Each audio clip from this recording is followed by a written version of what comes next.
በጣም የሚያስደንቅ ነገር ነው። እኔ እንግዲህ 3-4 ነጥቦችን ልንገራችሁ። እግዚአብሔር ለምንድን ነው ጉልበት የሚባለው የሚለው የምነግራችሁ። አፈቅረክ እግዚኦ በኃይሌ፣ ኃይልን ስላደረክልኝ አመሰግንሃለሁ ነው የሚለው። ኃይልን ስላደረክልኝ አመሰግንሃለሁ። ግዕዙ እንደዛ ብሎ ይፈታዋል። አንድምታችን አንድም ስላደረክልኝ ኃይል አመሰግንሃለሁ፣ አንድም ኃይልን የምታደርግልኝ ነህና አመሰግንሃለሁ። ያለፈውንም የሚመጣውን እስካሁን ኃይልን ስላደረክልኝ አመሰግንሃለሁ፣ ነገም ኃይልን ስለምታደርግልኝ ቀድሜ አመሰግንሃለሁ። ሲናገር እግዚአብሔር ኃይልየ ወፀወኔ ወመዳኔ፣ እግዚአብሔር ኃይልየ፣ እግዚአብሔር መጠጊያዬ፣ እግዚአብሔር መድኃኒቴ ነው ይላል። እግዚአብሔር ኃይሌ ነው፣ እግዚአብሔር መጠጊያዬ አምባዬ ነው፣ እግዚአብሔር መድኃኒቴ ነው። ሊቃውንት ሲፈቱት እግዚአብሔር ብዋጋ ማሸነፊያዬ ጋሻዬ፣ ብሸሽ መጠጊያዬ ነው ይላል። ሰልፍ በመጣ ጊዜ ድል የምነሳበት እሱ ነው፣ በሸሸው ጊዜ የማመልጥበት መጠጊያ እሱ ነው፣ የሚያድነኝም እሱ ነው የሚለውን ሊቃውንት ሲተረጉሙት የማያድን አምባ አለና ይላሉ። የማያድን አምባ አለና እግዚአብሔር ግን የሚያድን አምባ ነው ይላል። ብዙ ሰዎች የተጠጉበት አምባ ሁሉ አላዳናቸውም። አይታችሁ እንደሆነ ማለት ነው። እየሰማችሁ ነው? አዎ።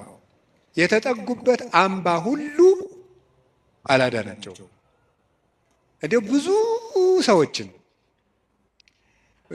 ሰው ሲያሰቃዩ የነበሩ ነገስታትን ሁሉ አንዳንድ ጊዜ ነገስታትን፣ ኃያላን ሰዎች፣ ንፉግ ባለጸጎች፣ እነዚያን ሁሉ ታሪክ እንደ ቁጭ ብዬ ሳስበው ብዙዎቹ ያ ነገራቸው እንዳጠፋቸው ነው የምታዩት። ጉድጓድ ውስጥ ከተማ ሰርተው የሚኖሩትን ሁሉ መርምሮ አውጥቶ አንጠልጥሎ የሚገል ጥሎባቸዋል። ሁሉንም ማለት ነው። የማያድን አምባ አለና 100 ኪሎ ሜትር የምድር ውስጥ ከተማ ቢሰራ አንድ ሰው አይድንም። እግዚአብሔር ፊት ከሆነ ግን መሀል ላይ እዚህ መሀል ከተማ ላይ ምንም አይሆንም። በህዝብ መሀል ተሰውሮ ምንም አይሆንም። ዛሬ አቡነ ገብረ መንፈስ ቅዱስ ናቸው እንደምታውቀው። አቡነ ገብረ መንፈስ ቅዱስን አንዱ መነኩሴ ሂድና ጾም እንዲህ ያለ ቤተክርስቲያን ቅዳሴ ቀድሰን አሉት። አይ እንዴት አድርጎ ይሆናል? መነኩሴው በአብይ ጾም ከተማ ለከተማ እየዞረ ይሉኛል አሉ። ምዕመናን ከባዶች ናቸው እኮ ለማማት አይደለም። እኔ ግን ምዕመናን አንድ ነገር መናገር እፈልጋለሁ። እሱ ምንድን ነው? እኔ አሁን እግዚአብሔር ጸሎታችን አልሰማን ያለ የሚመስለን በካህናት ላይ ያላችሁ እምነት እየቀነሰ ስለመጣ ነው። እውነት ነው፣ እኛ ኃጢአት እንሰራለን። ግን ኃጢአታችን ለራሳችን ትታችሁት እናንተ በእግዚአብሔር ብታምኑ ትጠቀሙ ነበር። ግን ነውር ለቃሚ ሆናችኋል። ከዚያ የተነሳ አትጠቀሙ። እኔ አሁን ሰሞኑን አይቻለሁ። የሄድኩበት ሀገር ገብቶ ይቀድሳል። ቀድሶ ሲወጣ ሲጋራ እያጨሰን የሚሄድ ቄሱ። አሁን የኢትዮጵያ ካህናት ይሄን ብታዩ አትሰቅሉንም? መሀል ከተማ ላይ ጳጳስ ሲያጨስ ነው አይቻለሁ። ጳጳስ እያጨሰ ምን ትላላችሁ? እስቲ አሁን ጳጳሱ ሲጋራ እያጨው ቡል እኔ ጳጳሳት ያጭሱ የሚለዋጭ አልናገሩም። እነሱም አይሰሙኝም ብል ራሱ እሱም አይሰሙም። የኛ ጳጳሳት እኔ አያደርጉም፣ አይሰሙም። ግን ማለት የፈለግኩት ሲጋራውን ቡል እያደረገ መጥተው እጁን ሳም አድርገው ትሄዳሉ ምዕመናን። እኔ ባይኔ እኮ ነው ያየሁት። ትናንት ራሱ አይቻለሁ። ዛሬ ጠዋት ነው የገባሁት። እነሱ እንደዛ ነው የሚያደርጉት።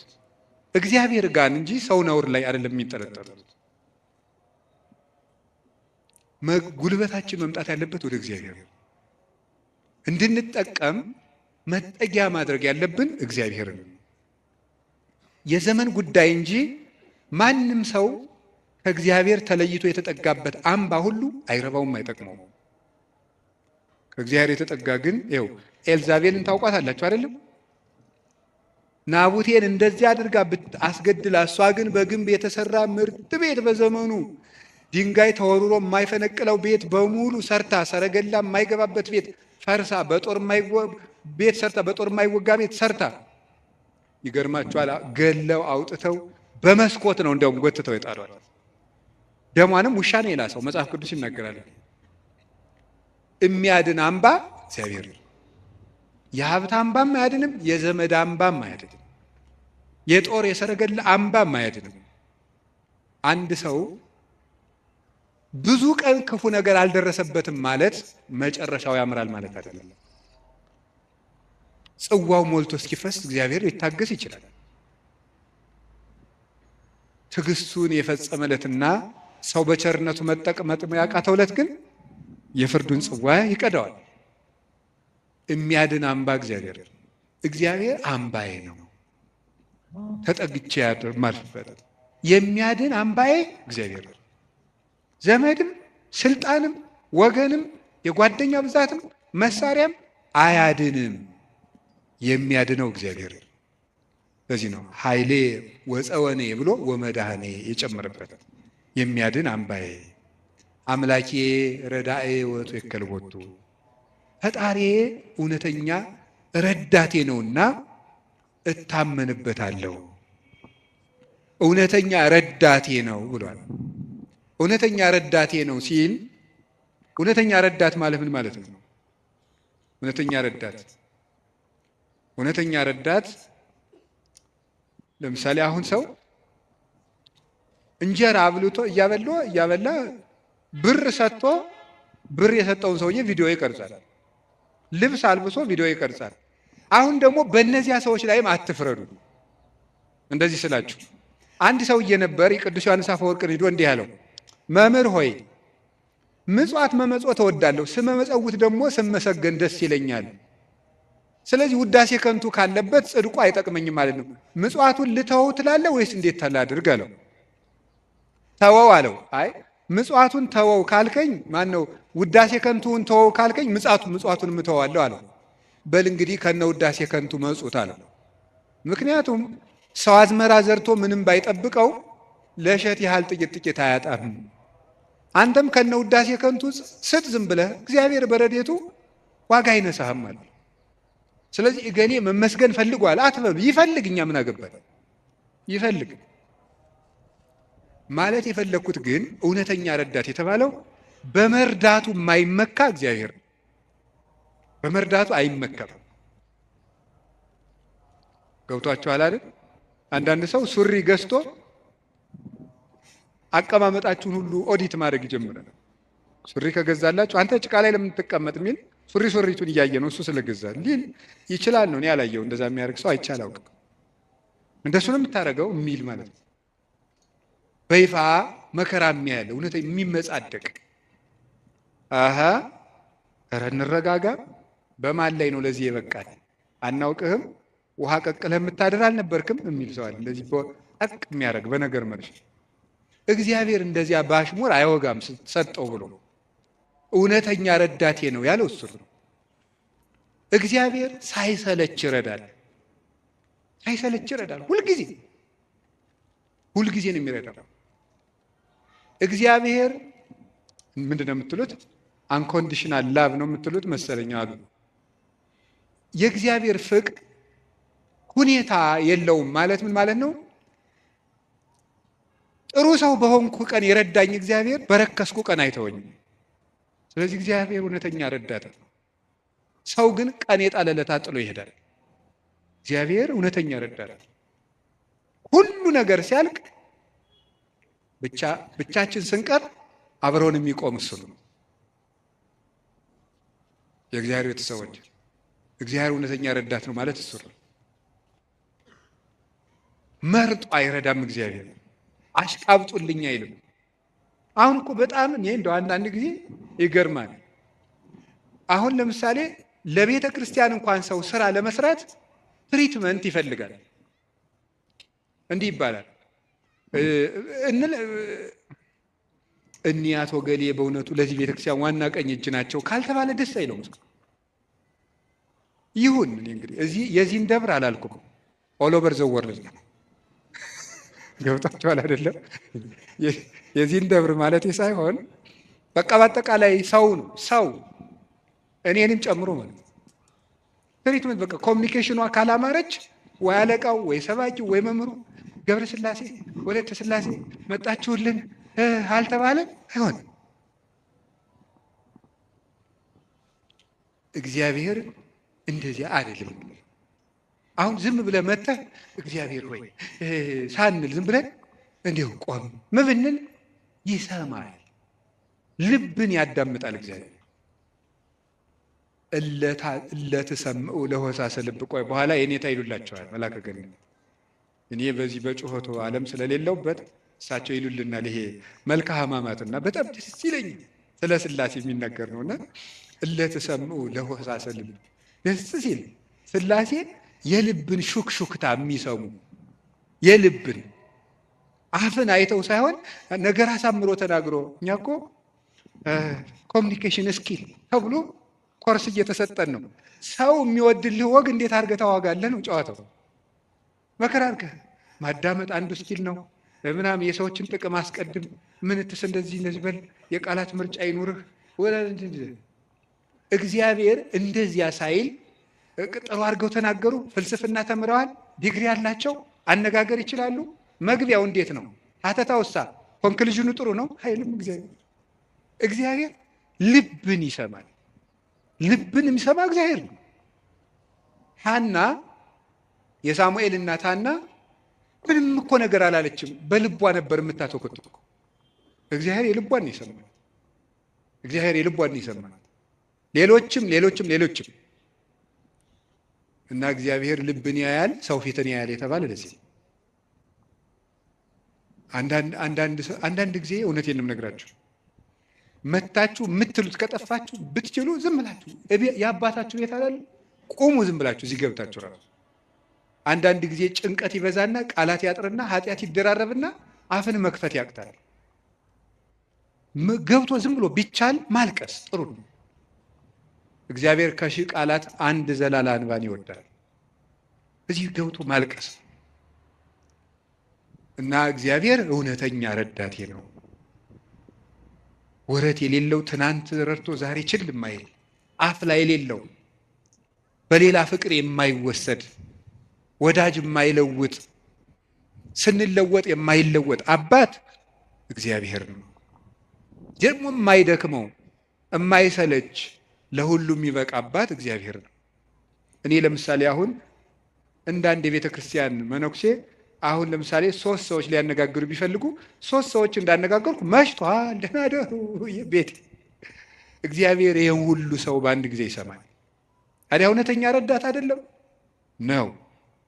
አንድን የቤተ ክርስቲያን አባት በጣም ትልቅ ሰው ቢሆን ሁልጊዜ ከሌሊቱ 6 ሰዓት ብትደውሉበት አንተ ስራ የለህም ስራ አትይዝም በዚህ ሰዓት ይደወላል ሊሉ አይችሉም? ይላሉ። እግዚአብሔር መንፈቀ ሌሊት ብንጠራው አለ። እግዚአብሔር ሊነጋ ሲል ብንጠራው አለ። እግዚአብሔር የትም ሆነን ብንጠራው አለ። ገደል ውስጥ ብንጠራው አለ። የረከሰ ቤት ውስጥ ሆነን ብንሰራው ምንድነው ሌሊት በምንጣፌ ላይ ሳለው ነፍሴ የወደደችውን ፈለግኩት ይላል መኃልየ ዘሰሎሞን ላይ። እና ይሄን ምንጣፍ የሚለውን ሊቃውንት ሲተረጉሙ ይላሉ በኃጢአት አልጋ ውስጥ ተዘፍቄ ሳለው ፈጣሪዬን አሰብኩት። ውድቀት ውስጥ ሆነን ብንጠራው እግዚአብሔር ይሰማል። እግዚአብሔር እውነተኛ ረዳቴ ነው ያለው ለዚህ ነው። ምእመኔ ወቀርነ ሕይወቴ፣ የምታመንበት የሕይወቴ መመከቻ ቀንድ እግዚአብሔር ነው። ሶበ ጽዋይ ክወለ እግዚአብሔር እድህንም ጸሬ፣ ፈጣሪ እግዚአብሔርን በጠራሁት ጊዜ ከጠላቶች እድናለሁ። ይህንን ይዞ ሰሎሞን የእግዚአብሔር ስም የጸና ግንብ ነው ይላል። መጠጊያ የእግዚአብሔር ስም ነው። የእግዚአብሔር ስም ሲጠራ፣ እግዚአብሔር የሚል ስም ሲጠራ ምድርና ሰማያት ይደነግጣሉ። ኢየሱስ የሚል ስም ሲጠራ ምድርና ሰማያት ይደነግጣሉ። ፊልጵስዩስ ምዕራፍ 2 ላይ አለላችሁ። ከመለስሙ ለእግዚእነ ኢየሱስ ክርስቶስ ይስግድ ኩሉ ብርክ ዘውስተ ሰማይ ወዘውስተ ምድር ወዘበታሕቲ ያለ ምድር። ለኢየሱስ ክርስቶስ ስም በሰማይና በምድር ከሰማይ በላይና ከምድር በታች ያለ ጉልበት ሁሉ ሊንበረከክ ይገባል። ለአንድ መነኩሴ ገዳም ሲገባ ከሚሰጠው ትምህርት አንዱ የኢየሱስ ክርስቶስን ስም መላልሰ መጥራትን አታቋርጥ ነው የሚባለው። የኢየሱስ ክርስቶስን ስም ኢየሱስ ክርስቶስ ጌታዬ ኢየሱስ ክርስቶስ ወይ ማረኝ ብዙ ቀን እናገራለን። እንዲህ ኢየሱስ ክርስቶስ የሚለው ስም ዝም ብሎ የሚቀር ስም አይደለም። ዲያብሎስ የሚፈራው ኢየሱስ የሚለውን ገና ሳይጨርሰው ቅዱስ እንጦንስ ነበር የከበቡት አጋንንት የተበተኑት። በገድለ ቅዱስ እንጦንስ እንደተጻፈ ክርስቶስ ኢየሱስ አማኑኤል እግዚአብሔር ብሎ መጥራት ዝም ብሎ አይደለም። በፍቅር ጥሩት፣ ጉልበት ይሆናቸዋል። ስለዚህ ጉልበቴ ሆይ እወድሃለሁ ያለው ከዚህ የተነሳ ነው። የእግዚአብሔርን ስም በጠራሁት ጊዜ ከጠላቶች እድናለሁ። ፈሪ አትሁኑ፣ ጠንቋይ አትሁኑ። ውሸታም ነው ጠንቋይ፣ አትፍሩ። ምናልባት እደግምባችኋለሁ ምናምን ቢል ምንም አትፍሩ። አሁን ይሄ ድሮማ ምን ያደርገ ይሄ ጠንቋዩ ሁሉ ጨው በቂጣ ቅቤና በርበሬ አንድ ላይ ሆኖ በገጠር በነገራችሁ ላይ ጨው የሚባል በርበሬ ነው እና በጣም ይገርማል። እና በጨው እንጀራ በላው ካልክ ሳልት አይደለም እንትን ነው በርበሬ ነው። እና በጨውና በቅቤ ተቀብቶ ቂጣ ያንን ያዞሩና አጋንንቱ ምናምን ብለው ደጋሞ ቱቱቱ ብለው መንገድ ላይ በቃ እያማተበ መብላት ቄስ ተመስገን እያሉ በስመ አብ ግጥም አድርጎ የሰይጣን እንጀራ የለውም። ማን አባቱ ነው ለሰይጣን እንጀራ የሰጠው? ይቅርፋታም ድሃ ምንም የለው ማምላክ ነው። ሰይጣን ደግሞ የት አባቱ ነው እንጀራ ያለው? ደግሞ እሱ መቼ የቆፈረውን መቼ የፈጠረውን እንጀራ ነው። እንጀራን ለሰይጣን አትስጡ፣ ለምንም አትስጡ። አትደንግዱ። በእስራኤል ላይ ጥንቆላ በያዕቆብ ላይ ሟርት አይሰራም አይደለም የሚለው የእግዚአብሔር መጽሐፍ እንደዚህ ነው። የእግዚአብሔር ስም የጸና ግንብ ነው። እኔ ሁልጊዜ እናገራለሁ፣ የካህናት ስልጠና ስሰጥ እናገራለሁ። ምናልባት ድግምት የሚችል ሰው ካለ ጀግና እለዋለሁ፣ ይድገምብኝ ብዬ አውቃለሁ። አሁንም ይቻላል። እንደ ወንድ የሆነ ጀግና በዓለም አለ የተባለ ጠንቋይ ይድገምብኝ ብዬ አውቃለሁ። ይኸው አሁንም የምትሰሙ ካላችሁ ድገሙብኝ። እኔ በጌታችን በመድኃኒታችን በኢየሱስ ክርስቶስ ስም ፍጹም አምናለሁ። ምግባሬ ከሰው ድሃ ሊሆን ይችላል። በክርስቶስ ስም ግን ቀልድ የለም። ስሙን በስመ አብ ወወልድ ወመንፈስ ቅዱስ በጠራሁት ጊዜ ውዬ ባድር አንዳች እንደማይዞረኝ አምናለሁ። እውነቴን ልንገራችሁ። አሁን እኔ ሰው በጫማ ይደገምበታል በምናምን ይችላል። እኔ ጫማዬን ትቼው ነው የምመጣው፣ ውጭ ትቼው ነው የምገባ። መድገም ይቻላል። 4 ነጥብ። ምንም አልሆነም። እናቱ ድንግል ማርያም ለእኔ መጠጊያዬ ናት። በእናትነቱ ምንም ቢሆን ከእሷ አቅፍ እጠጋለሁ። እንደዛ ከሆነ ደግሞ ምንም ሊሆን አልችልም። ስለዚህ አባ ጊዮርጊስ የተናገረው ሁልጊዜ የምወደው ቃል አለ። ለመኮነ ሰማይ መድሄ ወምድርኒ ማይረጸ እመተጣበቁ ለሐሪጾቴ ምንተ እንከ ይረስዩኒ ለማ አንቲ ምስሌ። ሰማይ መጅ ምድር ወፍጮ ሆነው አጣብቀው ቢፈጭኝ አንቺ ከኔ ጋር ከሆንሽ ምን እሆናለሁ? ኦግዝቴ ቅድስት ድንግል ማርያም ዘበብራይስጢ ማርያም፣ በብራይስጢ ማርያም የምትባይ እመቤቴ ቅድስት ድንግል ማርያም ሆይ ለመወልድኪ አፍቀረኒ መኑ ይጸልአኒ። ልጅሽ ከወደደኝ ማን ይጠላኛል? ፀሐይ ይሴብሐኒ ወወር ይባርከኒ ወከዋክብት ይቀድሱኒ። ልጅሽ ከወደደኝ ፀሐይ ይዘምርልኛል፣ ጨረቃም ያመሰግነኛል፣ ከዋክብት ይዘምሩልኛል። በእኔ ላይ ማንም በጠላትነት መነሳት አይችልም ይላል አባ ጊዮርጊስ። ልጅሽ ከጠላኝ ግን ማን ይወደኛል ብሏል። ሰውን ልላችሁ የፈለግኩት ፈሪ አትሁኑ። ጠንቋዩን ይሄ ምናምናም ውሸታውን እንደዚህ የሚለውን አትስሙት። እደግምብሃለሁ ማንም ድሪቶ የፈለገውን ቢያይ ፈሪ አትሁኑ። በሙሉ ልቤ የማምነውን ኢየሱስ ክርስቶስን እንዲህ ይናገራለሁ፣ እውነቴንም ነው።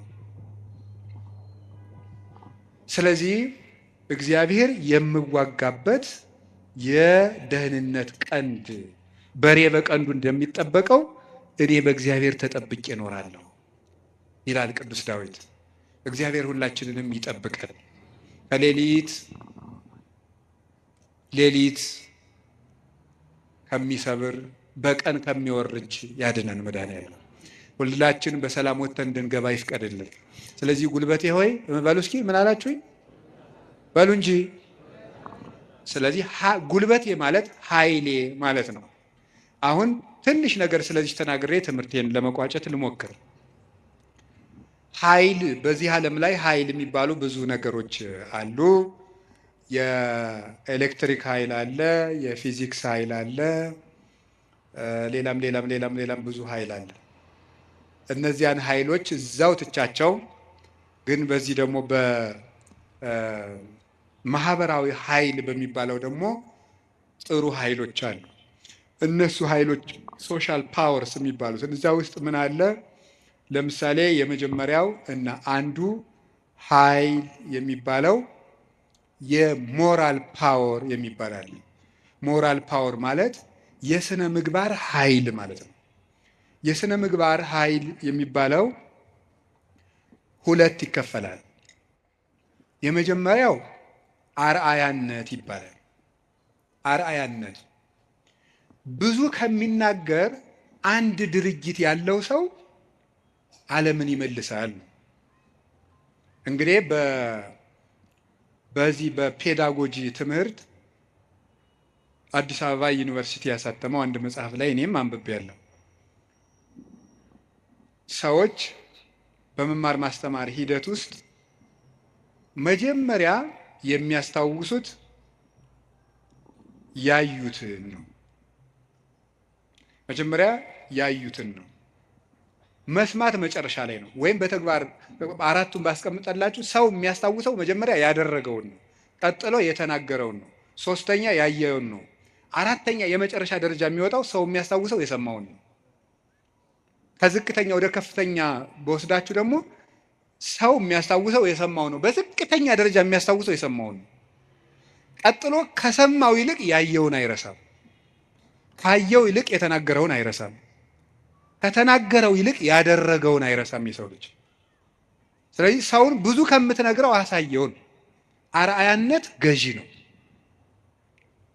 እና በዓለም ላይ ትልቅ ተጽዕኖ አሳዳሪ ሀያላን ሰዎች የሚባሉት የሚያደርጉ ሰዎች ናቸው።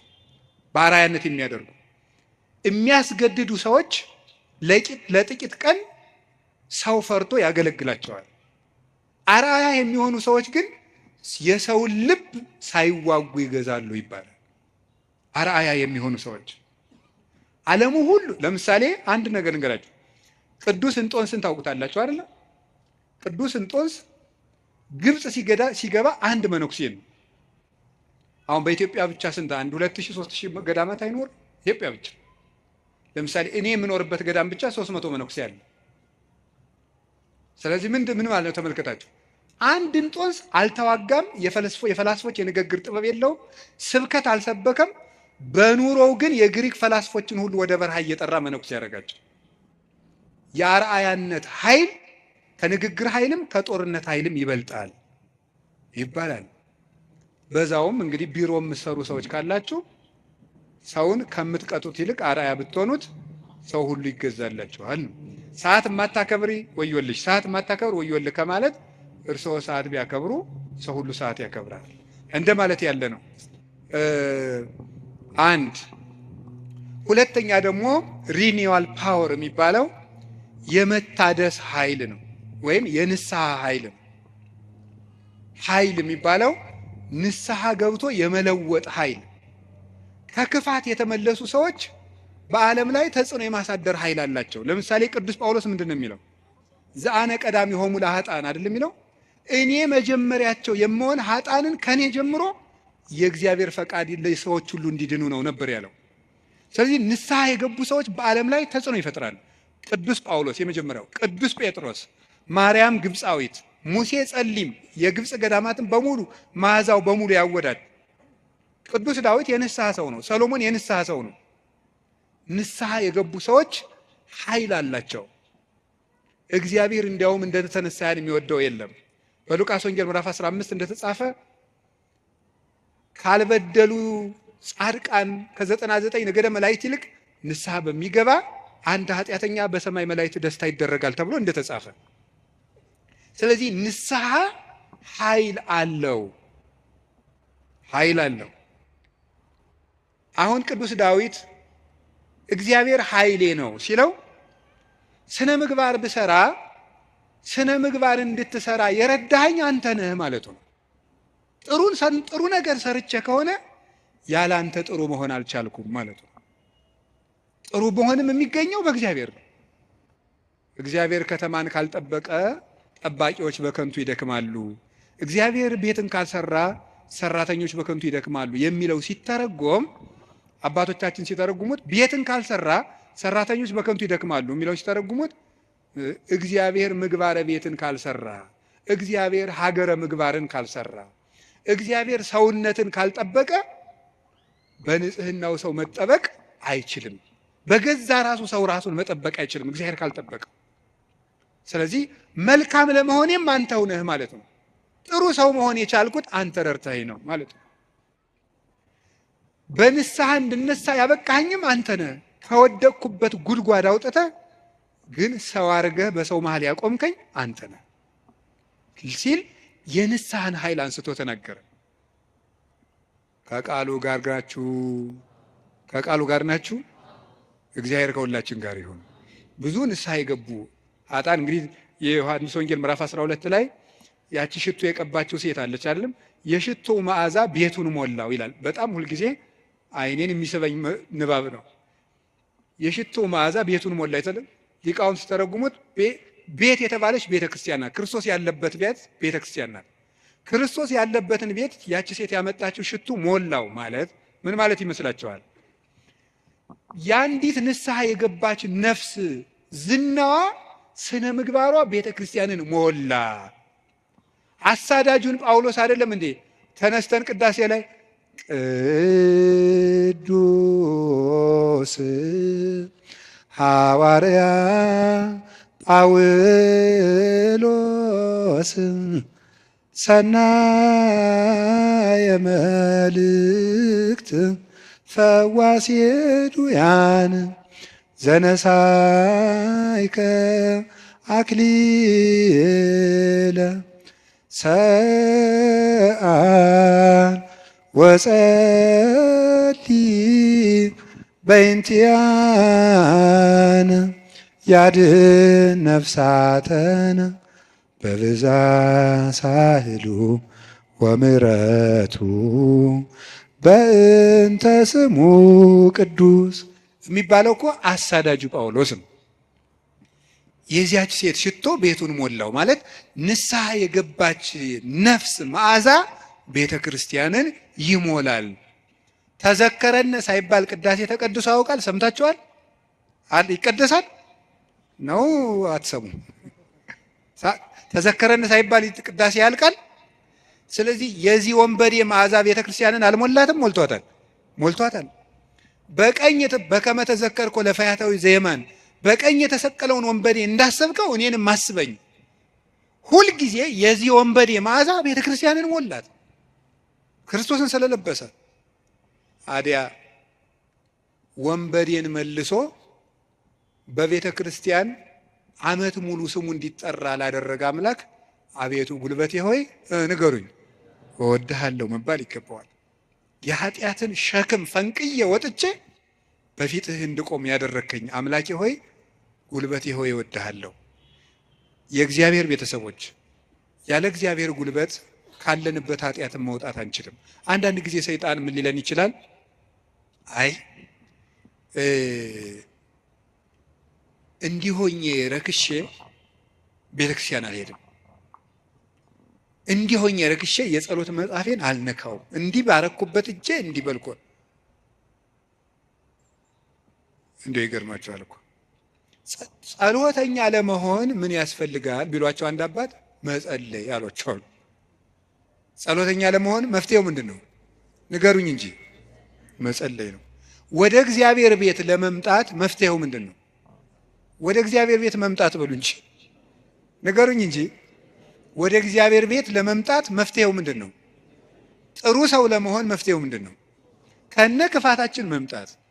ምክንያቱሳ የዮሐንስ ወንጌል ምዕራፍ 7 ላይ ጌታ ምን ብሎ ነግሮናል? እኔ ውሃ ነኝ።